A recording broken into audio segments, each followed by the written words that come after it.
Hello friends, मी Vishakha. Global online मराठीमध्ये आपल्या सर्वांचं स्वागत आहे. आजच्या सेशनमध्ये आपल्याला महाराष्ट्र सेट परीक्षा 2025 साठी पेपर टू इकॉनॉमिक्सचं प्रिपरेशन करायचं आहे. या प्रिपरेशनमध्ये आपण युनिट स्टार्ट करत आहोत international economics. New unit start करतोय आज आपण आणि टॉपिक आहे basic concept and analytical tools, म्हणजे मूलभूत संकल्पना ज्या या इंटरनॅशनल इकॉनॉमिक्सशी रिलेटेड आहेत आणि विश्लेषणात्मक साधनं जी ही यूज करण्यासाठी आपण वापरतो ते आपण आजच्या सेशनमध्ये बघणार आहोत. So let start with the session. Session start करण्यापूर्वी एक इम्पॉर्टंट सूचना किंवा संधी आहे त्या स्टुडंटसाठी जे स्टुडंट्स यावर्षीची एक्झाम टार्गेट करतायत त्यांच्यासाठी खास करून पेपर टू इकॉनॉमिक्ससाठी एक फुल कोर्स आम्ही घेऊन आलो आहोत. त्या कोर्समध्ये आम्ही तुम्हाला देणार आहोत संपूर्ण अभ्यासक्रम मॉक टेस्ट, संपूर्ण अभ्यासक्रम notes, video lectures plus live lectures, PYQs and paper 1 full course. या फुल कोर्समध्ये तुम्हाला म्हणजेच पेपर 2 सोबतच पेपर 1चंही प्रिपरेशन होणार आहे. असा हा फुल कोर्स आहे जो तुम्हाला या सेटमध्ये मॅक्सिमम स्कोर करण्यासाठी हेल्प करेल. ज्याची फीस आहे 10,000 रुपीज, 20% डिस्काउंट त्याच्यावर प्रोव्हाइड करत आहोत. आफ्टर डिस्काउंट त्याची फीस होते 8,000 रुपीज. जस्ट फक्त इकडे दिलेल्या व्हॉट्सअप नंबरला मेसेज करून तुम्ही लगेचच कोर्सला जॉईन होऊ शकता किंवा प्ले स्टोअरवरून ग्लोबल ऑनलाईन नावाचा ॲप डाउनलोड करा. ॲपच्या सर्च बॉक्समध्ये MS इकॉनॉमिक्स सर्च करा आणि लगेच आपल्या कोर्सला जॉईन व्हा आणि प्रिपरेशन सुरू करा. So let start with the session. सुरू करूया आजच्या सेशनला. इंटरनॅशनल ट्रेड हा युनिट आज आपण निवडलेला आहे आणि त्याच्यामध्ये आपण बघणार आहोत meaning, scope and importance international ट्रेडचा काय आहे. तर इंटरनॅशनल ट्रेड म्हणजे मराठीमध्ये आपण त्याला आंतरराष्ट्रीय व्यापार असं म्हणतो. त्याचा अर्थ नेमका काय किंवा त्याची व्याप्ती काय आहे, महत्व काय आहे, हे आजच्या आपल्याला सेशनमध्ये बघायचं आहे.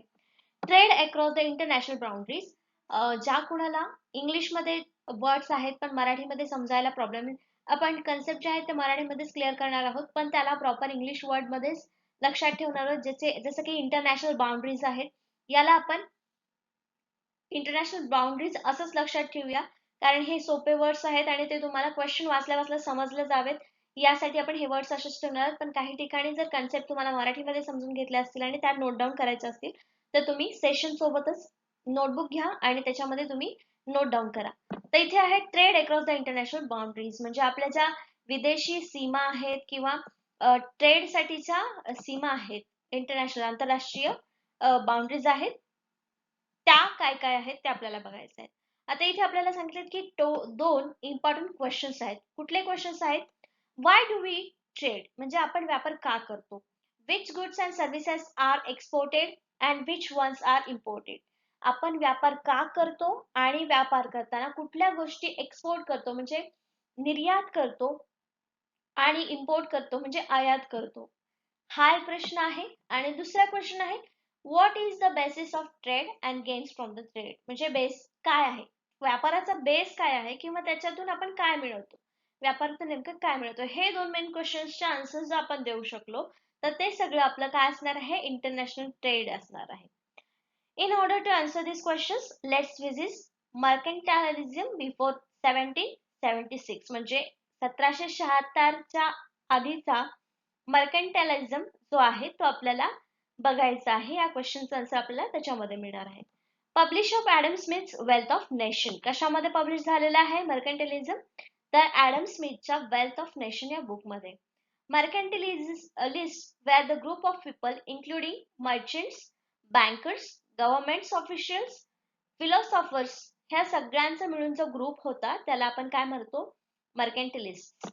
कुठले पीपल्स त्याच्यामध्ये, मर्चंट्स, बँकर्स, गव्हर्नमेंट ऑफिशियल्स आणि फिलॉसॉफर्स, म्हणजे त्याच्यामध्ये व्यापार करणारे किंवा बँकर्स आहेत. गव्हर्नमेंट ऑफिशियल्स मध्ये तर सगळे जे गव्हर्नमेंट बॉडीच्या काम करणारे लोक आहेत ते, फिलॉसॉफर्स पण आहेत. As per them, a country can remain rich if its export is greater than import. Both surplus, that is balance of trade surplus. म्हणजे जर ट्रेड चांगला असायला पाहिजे तर या सगळ्यांच्या मते काय आहे की एक्सपोर्ट जो आहे, निर्यात जे आहे ती आयातीपेक्षा जास्त असली पाहिजे. ऑफकोर्स आपण जर घेतलं तर आपल्याला पैसे द्यावे लागतील आणि जर आपण निर्यात केली तर आपल्याकडे पैसे येतील. म्हणजे आपल्याला जर बॅलन्स ऑफ ट्रेड जो आहे, सरप्लस पाहिजे असेल तर आपल्याला ऑफकोर्स एक्सपोर्ट करावं लागेल, इम्पोर्ट कमी करावी लागेल दोघांच्या कंपॅरिझन मध्ये. Ex surplus, inflow of gold and silver, better defence and power, so more power and more gold at cost of our country. तर काय उदाहरण काय दिलेलं आहे त्यांनी, एक्स सरप्लस आहे म्हणजे एक्सपोर्ट एक सरप्लस आहे आपलं, inflow of gold and silver, तर इथे गोल्ड आणि सिल्वर आपण एक्सपोर्ट करतो, तसं आपण ठरवलं आहे. तर बेटर डिफेन्स अँड पॉवर, त्याच्या बदल्यात आपण हे करू शकतो की बेटर डिफेन्स अँड पॉवर घेऊ शकतो. So more power and more gold at cost of our country. म्हणजे तिथे आपल्याला पॉवर पण मिळेल, गोल्ड पण आपल्याला मिळेल आणि आपण एक्सपोर्ट करणार आहोत तर त्याच्यामध्ये पैसे सुद्धा आपल्याला मिळतील. म्हणजे हा काय असणार आहे, आपला सरप्लस असणार आहे. समजलं? इंटरनॅशनल ट्रेडमध्ये एक्सपोर्ट आणि इम्पोर्टचं काय महत्व आहे किंवा बॅलन्स ऑफ ट्रेडचा मर्कॅन्टिलिस्ट कोणते कोणते आहेत हे आपल्याला समजलं. आता नेक्स्ट बघूया.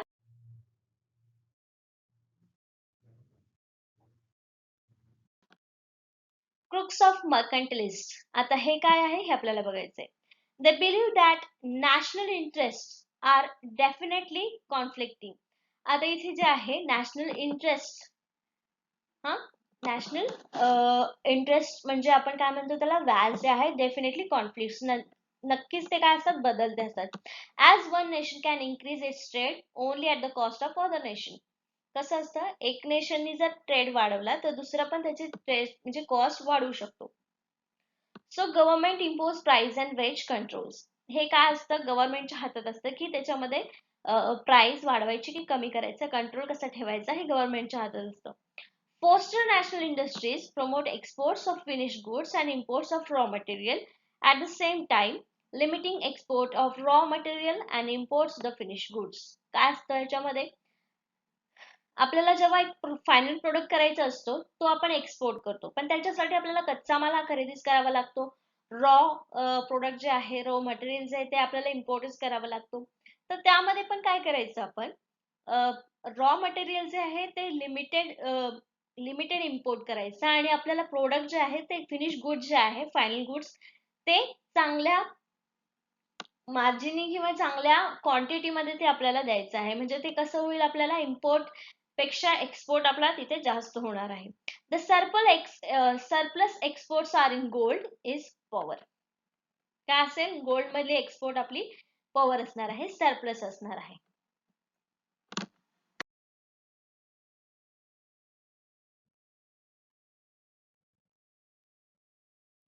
Types of international trade and its importance. आता आपण बघितलं की क्रुक्स ऑफ मर्कंटिलिझम काय आहे, ते काय म्हणतात किंवा ते कसं एक्सपोर्ट इम्पोर्ट करतात किंवा कसं करायला पाहिजे, म्हणजे आपला बॅलन्स ऑफ ट्रेड तिथे होणार आहे हे आपल्याला सांगितलं आहे. आता आपल्याला बघायचं आहे types of international trade and its importance. International ट्रेडचे प्रकार पण आहेत हे आपल्याला माहिती आहे का. दोन प्रकार तर आता आपण बघितले, कुठले, इम्पोर्ट आणि एक्सपोर्ट ट्रेड, बरोबर. आता काय आहे ते पूर्णपणे बघूया. हा, पहिला पॉइंट आहे एक्सपोर्ट ट्रेड. एक्सपोर्ट म्हणजे काय, निर्यात. Sale of goods and service to the foreign country. Export trade म्हणजे सिंपल आहे, आपल्याकडे जे असणाऱ्या वस्तू आहेत त्यांची विक्री करणं किंवा आपल्याकडे ज्या सेवा आहेत त्यांची विक्री करणं, कोणाला, फॉरेन कंट्रीजला, विदेशी देशांना, विदेशांना असं थोडक्यात आपण म्हणू शकतो. त्याला काय म्हणतो आपण, export trade.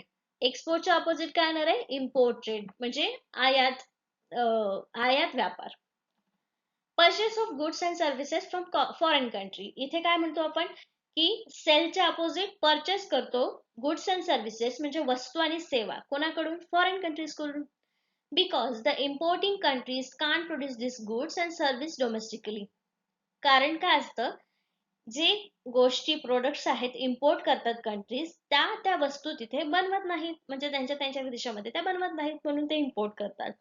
Because of cost disadvantage or because of physical difficulties because of the product at lower scale. आता त्याचे रिझन्स काय काय वेगवेगळे असतील. जसं की इथं आपल्याला एक रिझन दिलंय, कॉस्ट डिसएडव्हान्टेज. म्हणजे कधी कधी आपल्याला जी वस्तू आहे त्या वस्तूची किंमत म्हणजे उदाहरण घेऊया आपण की आपल्या देशामध्ये एखादी वस्तू आहे ती भरपूर प्रमाणात आहे म्हणून आपण ती कमी किमतीला विकतो, पण जास्त आहे, एक्स्ट्रा पडलेली आहे, मग ती खराब होण्यापेक्षा आपण ती जर विदेशामध्ये एक्सपोर्ट केली तर आपल्याला तिथे प्राइस मिळेल त्याची. पण विदेशामध्ये ती वस्तू नाहीये, त्याच्यामुळे ते खरेदी पण करतायत, म्हणजे आपलाही फायदा होतोय आणि त्यांचाही फायदा होतोय. मग तिथे कॉस्ट डिसएडव्हान्टेजमुळे किंवा फिजिकल डिफिकल्टीज, तिथलं वातावरण म्हणा, तिथली जमीन म्हणा, पाणी म्हणा, या काही गोष्टींमुळे तिथे आपण त्या गोष्टीचं प्रोडक्शन होत नाही, मग त्यामुळे आपण इम्पोर्ट ट्रेडला तिथे चालना मिळते. एंट्रपोर्ट. आता entrepot trade, combination of export and import trade. हा, एंटरपोर्ट इथे दोन्ही दिलेलं आहे, इम्पोर्ट आणि एक्सपोर्टचा, combination of export and import trade. Also term as re-export. याला आपण असं री-एक्सपोर्ट असं सुद्धा म्हणू शकतो, हे आपल्याला लक्षात ठेवायचं आहे. Importing goods from one country and exporting processed goods to other countries. Importing goods and exporting processed goods to other countries. म्हणजे रॉ मटेरियल एका कंट्रीकडून घ्यायचं, कदाचित त्याच कंट्रीला आपण फायनल गुड्स जे बनणार आहे ते पुन्हा एक्सपोर्ट करणार आहोत. या सगळ्याला काय म्हणतात, या कॉम्बिनेशनला entrepot trade. Such as India imports gold from China and export jewellery to other. तो उदाहरण मध्ये काय दिलेलं त्यांनी, आपण इंडियाकडून आपण इंडिया गोल्ड इम्पोर्ट करते, कोणाकडून, चायनाकडून, आणि नंतर ती जी ज्वेलरी आपण तयार करतो त्या गोल्ड पासून ती आपण अदर कंट्रीजला विकतो. म्हणजेच हे काय झालं, इम्पोर्ट आणि एक्सपोर्ट झालं. रॉ मटेरियल घेतलं, फायनल गुड तयार झाल्यानंतर ते दुसऱ्याला दिलं, म्हणून हे इंट्राप्रोट ट्रेड झालं. The goods and services which are imported are not meant for consumption and sell in domestic market but resell in international market after value addition. आता गुड्स अँड सर्व्हिसेस जे आहेत, वस्तू आणि सेवा ज्या आहेत, त्या म्हणजे ज्या इम्पोर्ट केलेल्या आहेत, आपण आयात केलेल्या आहेत, त्या काय आपल्या स्वतःच्या वापरासाठी नसतात किंवा विकण्यासाठी नसतात. ते आपण कच्चा माल म्हणून घेतो किंवा त्या वस्तू आपण दुसरीकडे रिसेल करतो इंटरनॅशनल मार्केटमध्ये. After value addition, value addition म्हणजेच काय, आपण त्याच्यामध्ये काहीतरी नवीन करतो किंवा त्याच्यामध्ये काही काही टॅक्स लावतो आणि नंतर मग ते आपण दुसरीकडे विकतो, तर ते काय होतं, आपलं रिसेल होतं. आणि मग त्याच्यामध्ये आपल्याला काय फायदा मिळतो, तर ते जे एक्स्ट्रा मिळालेले पैसे आहेत ते आपल्या कंट्रीला मिळतात. अशा प्रकारचा ट्रेड देखील तिथे होतो. तर समजलं आपल्याला इंटरनॅशनल ट्रेडचे कुठले कुठले प्रकार आहेत किंवा त्याचं इम्पॉर्टन्स काय आहे, कशा प्रकारे ते काम करतात.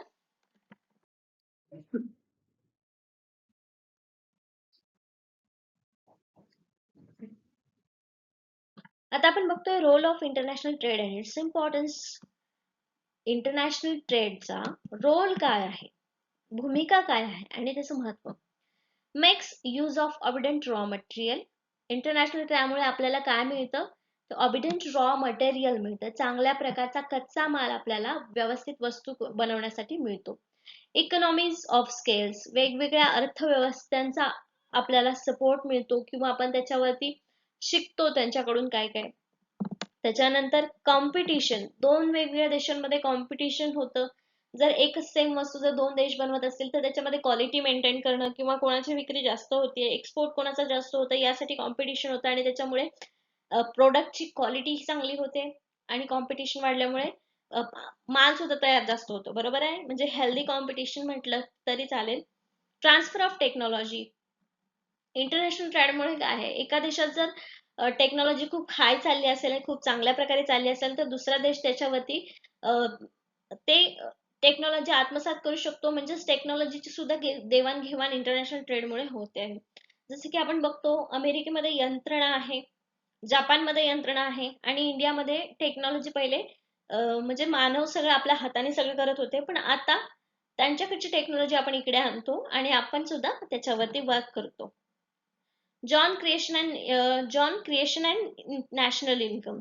नॅशनल इन्कम मध्ये आपल्याला वाढ मिळते, हे इंटरनॅशनल ट्रेड मुळे. इंटरनॅशनल ट्रेड म्हणजेच इम्पोर्ट एक्सपोर्ट मुळे आपल्याला नॅशनल इन्कम मध्ये फरक बघायला मिळतो.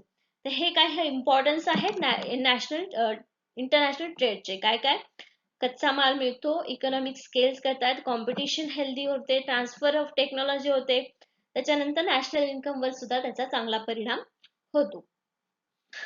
जसं आपल्याला नाण्याच्या दोन्ही बाजू बघायच्या असतात आणि इथे एक बाजू आहे की चांगली बाजू आपल्याला बघायला मिळाली, त्याचे एवढे फायदे आपल्याला आहेत, तसेच त्याचे काही दुष्परिणाम देखील आहेत. त्याला आपण काय म्हणतो, डिसएडव्हान्टेज देखील आहे. काय आहे, ओव्हर डिपेंडंट होतो आपण. एखादी वस्तू जर आपल्या देशात झाली नाही तर आपण काय म्हणू शकतो, ठीक आहे, आपण दुसऱ्या देशाकडून आयात करूया, आपण त्याच्यावरती प्रयत्नच करणार नाही की आपल्या देशात ते तयार होईल.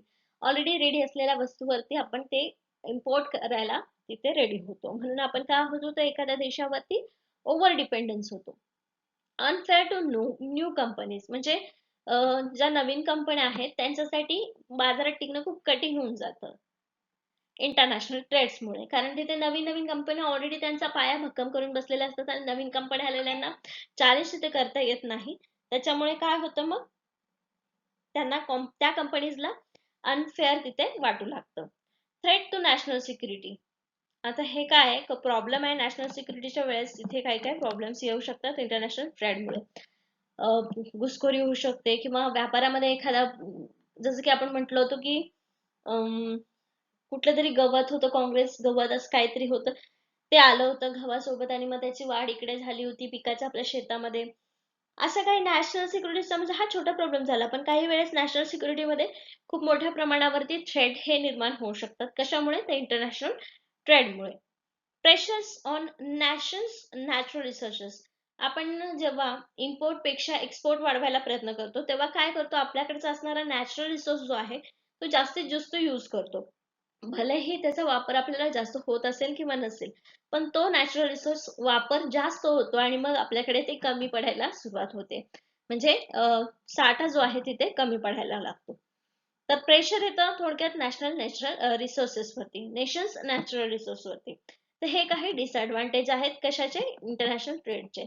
रोल बघितला, इम्पॉर्टन्स बघितला, डिसएडव्हान्टेज देखील आहेत. नाण्याच्या दोन बाजूप्रमाणे डिसएडव्हान्टेज पण आहेत. काय आहेत? तर over dependence, unfair to new companies, threat to national security, pressure on nations, natural resources. हे काही पॉइंट्स आहेत जे तुम्ही एखादं आन्सर एक्सप्लेन करत असाल की नॅशनल ट्रेडचा इम्पॉर्टन्स आणि डिसएडव्हान्टेज तुम्ही लिहा, तर हे पॉइंट्स तुम्ही तिथे कव्हर करू शकता.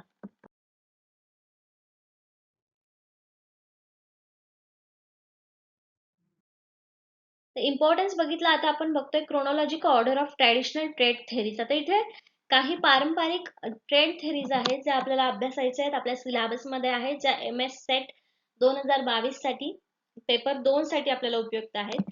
तर त्या कोणत्या कोणत्या थेरीज आहेत? ऑब्सोलेट ऍडव्हान्टेज थेरी 1776 ऍडम स्मिथने दिलेली. त्यानंतर रिलेटिव्ह कंपॅरेटिव्ह थेरी 1817 मध्ये डेव्हिड रिकार्डोने दिलेली. हेक्चर सॅम्युएल्सन मॉडेल 1919, 1933 आणि 1949 या तिन्ही वर्षामध्ये दिलेले आहेत वेगवेगळे काही काही बदल करून. एली एक्स्चर अँड बार्टिल ओहलिन यांनी याला हेक्चर ओलिन सॅम्युएल्सन मॉडेल असं म्हणतात आणि ते देखील आपल्याला अभ्यासायचं आहे. Heckscher Ohlin theory, factor endowment theory, ह्या पण दोन थेअरीज आहेत 1919 आणि 1933 मध्ये आलेल्या. Stolper Samuelson theorem 1941, factor price equalisation theory 1948, Rybczynski theorem 1955, Leontief paradox, factor intensity reversal 1953. तर ह्या काही थेअरीज आहेत क्रोनॉलॉजिकल ऑर्डर मध्ये, म्हणजे त्यांच्या सन ज्या वर्षी त्या आल्या होत्या किंवा त्या थेअरी मांडल्या गेल्या होत्या त्याच्यापासून ते लास्ट 1953 पर्यंतच्या खूप महत्वाच्या थेअरीज आहेत. ह्या पारंपरिक थेअरीज आहेत वापरत आलेल्या आणि त्यामुळे हे आपल्याला अभ्यासायचे आहेत एक्झाम मध्ये, म्हणजे या सेटच्या एक्झाम मध्ये इकॉनॉमिक्स मध्ये या इंटरनॅशनल ट्रेडच्या युनिट वरती यावरती भरपूर सारे क्वेश्चन्स विचारले जातात. त्यामुळे आपण हे एक एक करून थेअरीज बघणार आहोत. तर आजच्या सेशन मध्ये आपण absolute advantage theory 1776 Adam Smith यांची थेअरी बघणार आहोत. कुठली? तर ऍब्सोल्यूट ऍडव्हान्टेज थेअरी.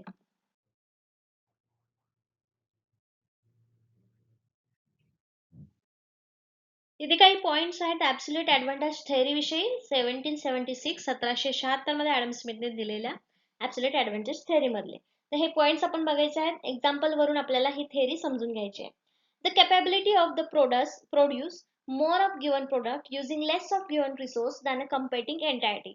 आता इथे दोन कॉम्पिटिटिंग देश आहेत, समजा आपण कंट्रीज आहेत असं आपण समजूया, आणि त्या कंट्रीज मध्ये कोण सगळ्यात जास्त प्रोडक्शन करू शकतं किंवा त्यांच्याकडे कॅपॅबिलिटी आहे चांगलं प्रोडक्शन करण्याची using less of given resource, दिलेल्या रिसोर्स पैकी कमी रिसोर्स वापरून चांगले जास्त प्रोडक्ट जो बनवू शकतो त्या कंट्रीला त्या वस्तूचा किंवा त्या प्रोडक्टचा फायदा मिळतो, ऍडव्हान्टेज मिळतो, त्याला आपण ऍब्सोल्यूट ऍडव्हान्टेज थेअरी म्हणतो. It is determined by simple comparison of labour productivity. एक कंपॅरिझन असतं, सिंपल कंपॅरिझन कशाविषयी? Labour productivity. It is possible for a party to have no absolute advantage in anything. कशामध्ये? कशा बरोबर असतं? तर ज्या पार्टीला त्याच्यामध्ये अजिबात ऍडव्हान्टेज किंवा फायदा नाहीये, फक्त खर्च आहे, रिसोर्सचा खर्च आहे, पण त्याच्यामधून त्यांना काहीच फायदा होणार नाहीये, अशा कंट्रीजचा कंपॅरिझन कशाचा? लेबर प्रोडक्टिव्हिटीचा या ऍब्सोल्यूट ऍडव्हान्टेज थेअरी मध्ये केला जातो. In that case, according to the theory, the absolute advantage no will occur with the other party. जर त्याच्यामध्ये दोन्ही कंट्री जर प्रोडक्ट बनवत आहेत पण त्यामध्ये कोणालाच फायदा होणार नसेल तर ती ट्रेड होणार नाही तिथे. दोघंही बसतील, दोघांचेही रिसोर्स वाया जातील पण तिथे ट्रेड होणार नाही. यासाठी ही absolute theory, absolute advantage theory मांडली ऍडम स्मिथनी, ज्याच्यामधून इंटरनॅशनल ट्रेड होण्यासाठीचा एक मार्ग मोकळा झालेला आहे. इथे 2-3 पॉइंट दिसत आहेत आपल्याला आणि पुढच्या नेक्स्ट स्लाइड मध्ये आपल्याला एक्झाम्पल बघायचं आहे. In this example, Brazil has an absolute advantage in producing bananas 8-1, and the US has an absolute advantage in producing cars 5-2. It may happen that country is having absolute advantage in production of both the product. It may happen that the country will having absolute advantage in production of both the product. याच्यामध्ये काय होऊ शकतो? आता example next slide वर आहे ते बघूया आपण.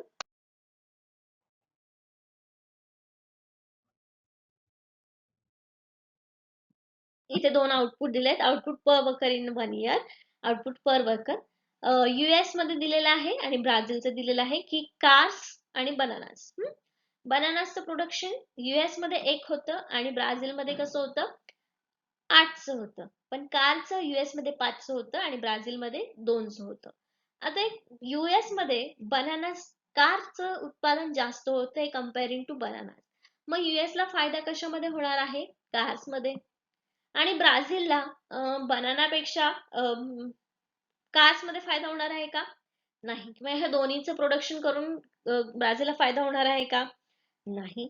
मग इथे आपण काय करणार आहोत? बनानाचं प्रोडक्शन ब्राझीलला देणार आहोत आणि कार्सचं जे हे आहे प्रोडक्शन ते आपण US ला देणार आहोत.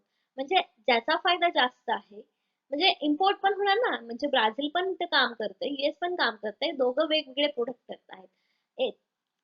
म्हणजे 2 वस्तूंचं प्रोडक्शन करण्याऐवजी ज्यामध्ये आपल्याला जास्त फायदा आहे ते एका प्रोडक्ट तू करायचं, ज्या दुसऱ्या प्रोडक्ट मध्ये तुला फायदा आहे ते तू करायचं आणि त्या दोघांनी एकत्र येऊन मग तिथे ट्रेड होणार. आणि जर असं शक्य नसेल, दोघेही दोन्ही वस्तू प्रोड्यूस करत असतील पण फायदा दोघांनाही होणार नसेल तर ते ट्रेड होणार नाही. तर अशा प्रकारचं हे एक्झाम्पल आहे. जे 2 स्टेटमेंट आपण बघितले होते ते याच एक्झाम्पल वरती रिलेटेड होते.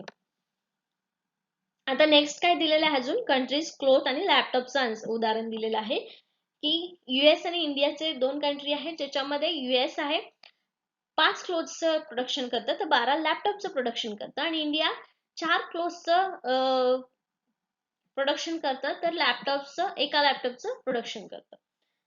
तर याच्यामध्ये बघायला गेलं तर आपण इंडियाला लॅपटॉप मध्ये फायदा नाहीये पण क्लोथ्स मध्ये आहे कंपेअरिंग टू US.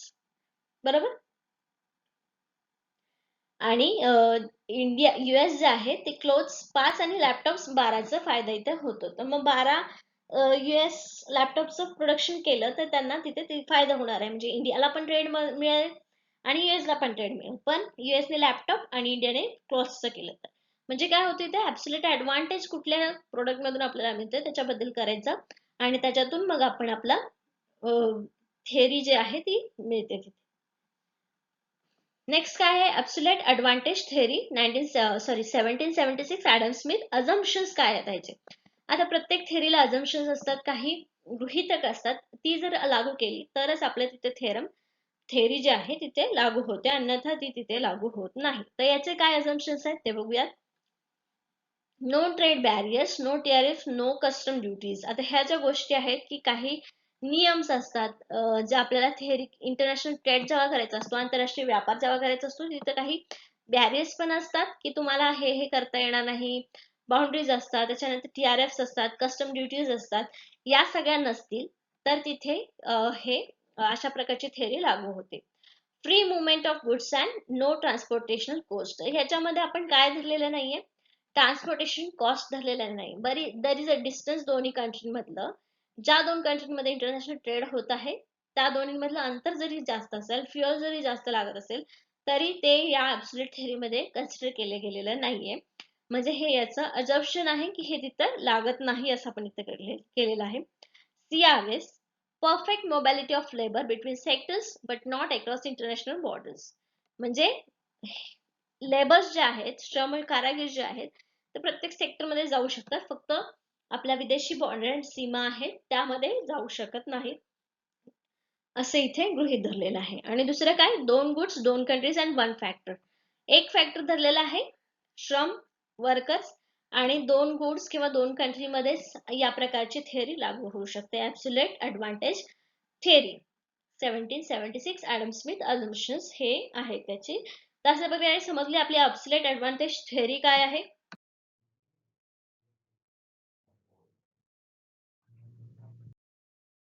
आता इथे क्रुक्स ऑफ ॲब्सोल्यूट थिअरी काय आहे. Trade will take place when one country export that good in which it enjoy absolute advantage to second country for importing the other good which is the latter is having absolute advantage. जे आपण आता बघितलं example मध्ये की ज्या कंट्रीला ज्या वस्तूमध्ये फायदा आहे त्याने त्याचं प्रोडक्शन करावं आणि दुसरी जी वस्तू आहे ज्याच्यामध्ये त्याला फायदा नाहीये ते दुसऱ्या कंट्रीला करू द्यावी, त्यावरच तरच तिथे ट्रेड होऊ शकतो. इथे हे स्टेटमेंट जे आहे क्रुक्स ऑफ एक्सलेट थेअरी त्याच्यामध्ये आपल्याला हे सांगितलेले आहे. आता स्पेशलायझेशन ऑफ लेबर्स मध्ये काय असणार आहे, म्हणजे स्पेशल काय असणार आहे, तर हायर लेबर प्रोडक्टिव्हिटी, जे श्रम कारागीर जे आहेत ते हायर लेवलचे पाहिजेत. Lower cost of production, cost जी आहे प्रोडक्शनची ती कमी असली पाहिजे, तर तिथे आपल्याला काय मिळतं, ऍब्सोल्यूट ऍडव्हान्टेज मिळतो. हे एक थोडक्यात म्हणजे आपल्याला ह्याच्यामध्ये थोडक्यात सांगता येऊ शकतं की ऍडव्हान्टेज थेअरी म्हणजे काय आहे, ऍब्सोल्यूट ऍडव्हान्टेज थेअरी म्हणजे काय आहे. ऍब्सोल्यूट ऍडव्हान्टेज टाईप कुठले कुठले आहेत, नॅचरल ऍडव्हान्टेज किंवा अक्वायर्ड ऍडव्हान्टेज. आता नॅचरल ऍडव्हान्टेज मध्ये काय आहे, ड्यू टू क्लायमेट कंडिशन्स, जे म्हणजे वातावरणात काही वस्तू ज्या आहेत त्याच वातावरणामध्ये निर्माण होतात किंवा त्याच्यातच प्रोडक्शन त्याचं होऊ शकतं. तर ते काय असणार आहे, नॅचरल ऍडव्हान्टेज आहे. म्हणजे केरळमध्ये चहा निर्माण होतो, कॉफी निर्माण होते, तर तिथलं वातावरण, तिथली जमीन जी आहे, तिथलं क्लायमेट कंडिशन जे आहे तो त्याचा ऍडव्हान्टेज आहे, नॅचरल ऍडव्हान्टेज आहे, म्हणून तिथून आपण चहा इम्पोर्ट करतो.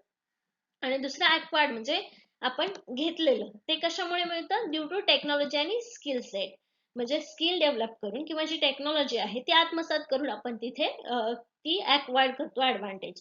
अशा प्रकारचे 2 ऍडव्हान्टेज टाईप आहेत, कुठले, नॅचरल आणि ऍक्वायर्ड. आणि या टाइप्स वरती मग आपण ऍब्सोल्यूट थिअरी ठरवतो. समजले, हे 2 टाईप आहेत, नॅचरल ऍडव्हान्टेज आणि ऍक्वायर्ड ऍडव्हान्टेज. तर इंडियामध्ये कापूस प्रोडक्शन होतं, म्हणजे कापूस प्रोड्यूस होतो, कॉटन प्रोडक्शन होतं, ते कसला ऍडव्हान्टेज आहे आपल्याकडचा, तर तो असणार आहे नॅचरल ऍडव्हान्टेज, कारण त्याची जमीन, त्याच्यावरचं वातावरण, त्याच्यासाठी लागणारा पाऊस सगळं जो आहे तो इंडियामध्ये अवेलेबल आहे, म्हणून तो नॅचरल ऍडव्हान्टेज आहे इंडियाचा. समजलं, नॅचरल ऍडव्हान्टेज आणि ऍक्वायर्ड ऍडव्हान्टेज.